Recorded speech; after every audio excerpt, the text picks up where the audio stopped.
हरिः ॐ ॐ धाता पुरस्ताद्यमुदा जहार चक्रः प्रविद्वान् प्रदिशत्सतत्रधः तमेवं विद्वान्नमृतैः भवति नान्यः स्पन्दाय अयनाय विद्यते सहस्रशीर्षं देवं विश्वाक्षं विश्वशम्भुवं विश्वं नारायणं देवमक्षरं परमं पदं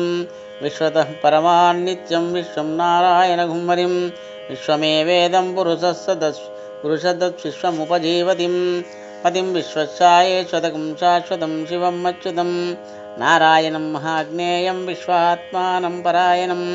नारायणं परो ज्योतिरात्मा नारायणत्वरः नारायणपरब्रह्मं तत्त्वं व्याप्य नारायणच्युतः नारायणपरो ध्याता ध्यानं नारायणत्वरः यच्चिञ्चिज्जगत्सर्वं दृश्यते श्रेयतोऽपि वा अन्तर्बहिश्च तत्सर्वं व्याप्य नारायणच्युतः अनन्तमव्यगं कविगं समुद्रेऽन्तं विश्वशम्भुवं पद्मकोशप्रतीकाशिकं हृदयं चाप्यतोमुखम् अधोनिष्ठाविदच्चान्तेनाभ्यामुपरि तिष्ठति ज्वालमालाकुलं भाति विश्वस्यायतनं महत् सन्ततं तस्य मध्येर्महानग्निर्विश्वार्चिर्विश्वतोमुखः स्वग्रभग्विद्धयं तिष्ठन्नाहारमहचरस्वः कविति तिर्यगूर्ध्वमदश्चायैरस्मयत्तस्य तथा सन्तापयति सन्देहमापादतलमस्तकः तस्य मध्येर्मह्निशिकाय अनिर्योद्वा व्यवस्थितः नीलतो यदमध्यस्थान् विघ्नुल्लेखे भवास्वरः निवारशोकवत्तन्मे पीताभा सत्यनोपमा तस्य शिखाया मध्ये परमात्मा व्यवस्थितः स ब्रह्मसचिवच हरिश्चेन्द्रस्वक्ष्मरपरमस्वरात् योपां पुष्पं वेद पुष्पवान् प्रजावान् पशुवान् भवति चन्द्रमा वा अपां पुष्पं पुष्पवान् प्रजावान् पशुवान् भवति य एवं वेद